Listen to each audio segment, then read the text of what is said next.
Oi pessoal, sejam muito bem-vindos a mais um vídeo. Provavelmente você está chegando nesse vídeo por indicação do vídeo anterior que eu fiz sobre como funciona, como foi criado o atual sistema de moedas fiduciárias. Se você não chegou por ele, se esse é o primeiro vídeo que você vê no canal, seja bem-vindo. Se inscreva aí, deixa o like no vídeo. Então, bora lá começar. No vídeo de hoje eu vou falar um pouco sobre o Bitcoin, para quem ainda não entende como funciona, o que é, como foi criado, enfim. Vamos lá começar. Primeiramente, quem criou foi o Satoshi Nakamoto. Não se sabe exatamente quem esse cara é, se realmente é uma pessoa ou é um grupo de pessoas, enfim, isso não é importante. O importante é que é o que ele criou. E o que é o Bitcoin? É uma moeda digital. E foi a primeira criptomoeda inventada. Eles criaram o Bitcoin depois da crise de 2008. Diante de todo aquele cenário de incertezas, começou a explodir mais ainda essa questão do controle do governo sobre as moedas fiduciárias. Enfim, foi aí então que se iniciou a jornada pela criação do Bitcoin. Hoje, um Bitcoin vale mais que 350 mil reais. Antigamente valia, assim foi lançado, valia um trocado. Muito se falou sobre quem acreditou no Bitcoin naquela época. Hoje devem estar milionários, trilionários, enfim.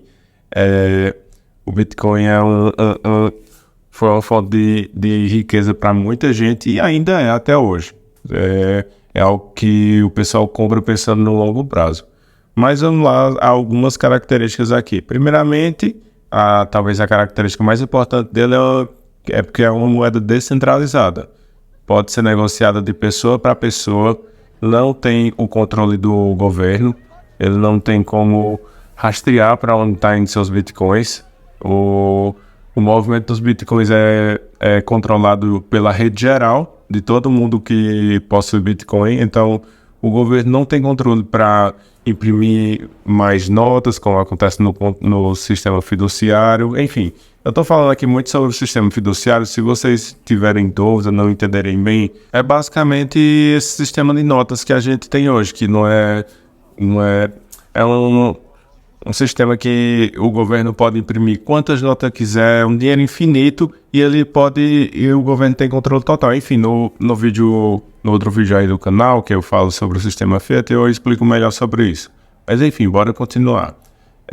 Como eu estava falando, diferente do sistema Fiat, o Bitcoin é uma moeda limitada. Existem atualmente em torno de 19 milhões de moedas e o total vai ser 21 milhões, enfim. Quando chegar nesse total de 21 milhões de moedas de Bitcoin, não vai ser mais descobertas novas moedas, e é aí que o negócio vai ficar sério mesmo, que aí eu quero ver o pessoal que hoje não compra ficar desesperado, porque vai ser quando realmente o Bitcoin vai disparar. Só para efeito de comparação, o Bitcoin, o número máximo vai ser 21 milhões, e hoje a gente conta com 7,5 bilhões de cédulas circulando em nosso país.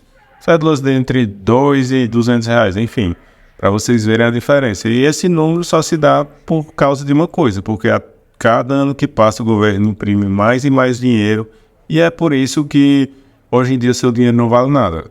Hoje em dia a gente trabalha muito para ganhar lá seu salário, seus 3 mil, 4 mil, 5 mil reais, e quando você olha para trás, para uma pessoa que ganhava esse mesmo valor há 15, 20 anos atrás, hoje não é nada. Hoje nem se compara com quanto você tinha de poder de compra com esse mesmo salário antigamente.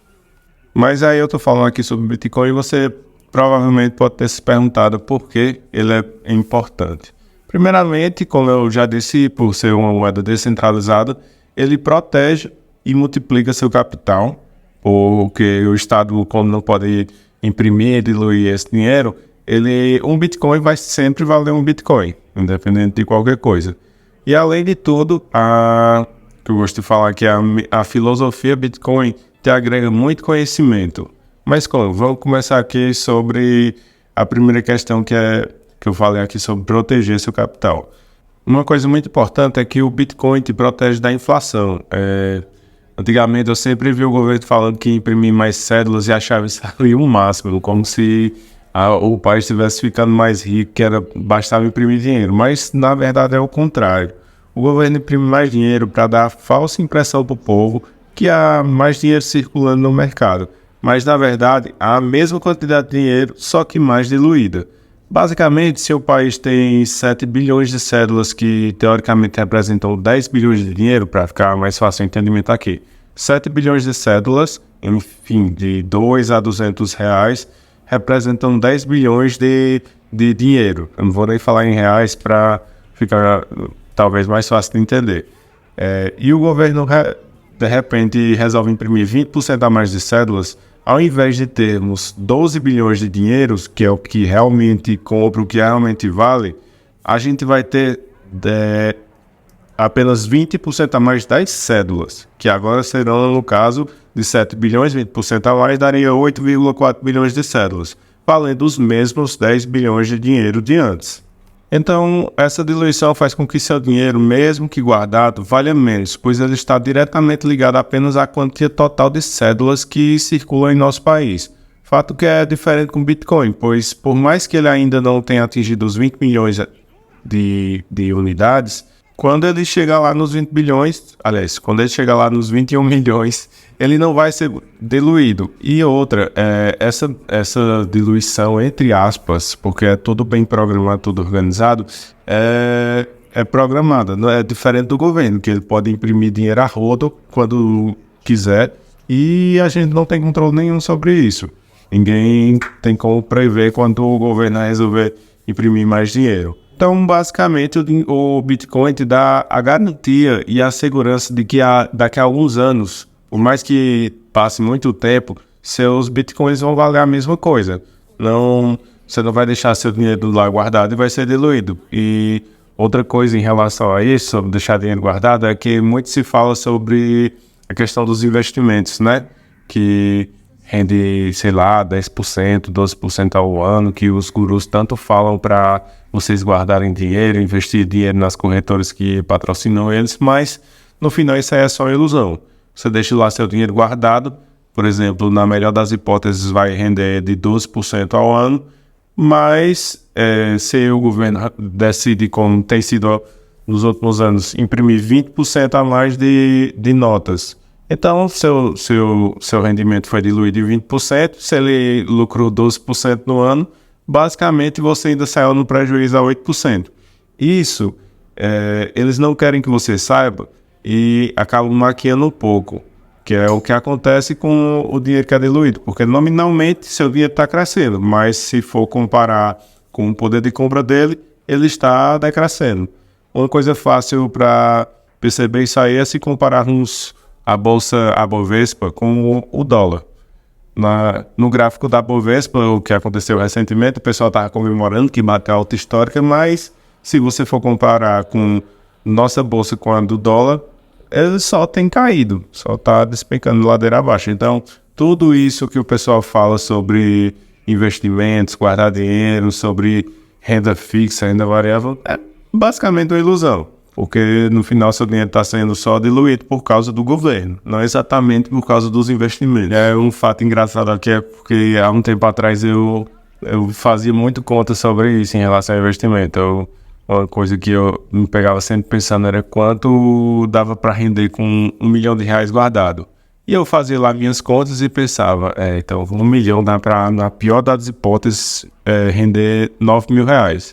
Mas sabe Deus quanto seria o poder de compra desses R$9 mil quando eu conseguisse juntar R$1 milhão. Seria uma perda de tempo. Mas enfim, vamos continuar aqui.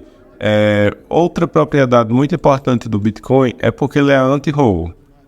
Como vocês sabem, aconteceu o confisco em 1990, se eu não me engano, no Brasil, onde o nosso querido presidente Collor simplesmente roubou todo o dinheiro que os brasileiros tinham guardado na poupança. Quem passou a vida toda juntando seu dinheiro, chegou lá o presidente e com a canetada simplesmente tirou tudo que você tinha. Então, o Bitcoin te livra disso aí, porque como o governo não tem controle nenhum dele, basicamente você é seu banco, então não tem como ninguém tirar aquilo de você, a não ser que você deixe alguém pegar sua senha e seja roubado, mas enfim, isso não vem ao caso. Outra coisa que aconteceu foi como aconteceu em 1930 nos Estados Unidos, que o presidente lá, se eu não me engano, era o Nixon, roubou, abriu um decreto para todo mundo que tinha ouro guardado em casa, que naquele tempo era a moeda, era o capital. Todo mundo que tinha ouro guardado em casa teria que entregar ao governo e trocar por as notas, que era quando estava começando a questão do sistema fiduciário. Então, basicamente, vocês podem ver através disso aí que sempre aconteceu esses roubos. Agora, lá na treta entre a Rússia e a Ucrânia, aconteceu a mesma coisa. O governo confiscou o dinheiro do pessoal. Lá em Israel também. Então, vocês podem ver que isso é um padrão. Na primeira necessidade extrema, o governo vai lá e confisca seu dinheiro e você não tem controle nenhum. E o Bitcoin, como não permite isso, ele vai te salvar dessa malandragem do governo. E beleza, outra coisa que eu tinha falado aqui é que o Bitcoin te agrega conhecimento. Mas como? O Bitcoin, quando você começa a estudar, desperta sua visão em relação à economia. Com essas coisas que eu falei sobre inflação, juros, sobre como o governo calcula a inflação com base no IPCA para enganar a gente, porque o IPCA não abrange a questão da diluição do capital, que é o principal responsável pela inflação. Mas nem só sobre a economia também. Bitcoin basicamente é uma filosofia de vida. Você começa a despertar olhares sobre várias manipulações que o governo faz, que a sociedade faz, enfim. Essa parte da questão de agregar conhecimento, depois que você entra no mundo do Bitcoin, você vê a diferença. Você começa a entender muita coisa que a maioria das pessoas ainda não tinha atenção a isso. Bom, pessoal, enfim, esse foi o vídeo, foi um pouco curto, mas eu espero que eu tenha passado bem. Ainda tem muita coisa que eu tenho para falar sobre o Bitcoin, mas acho que o básico aqui, para alguém que está começando, já dá para entender. Deixa seu like aí no vídeo, comenta o que achou e até a próxima. Valeu!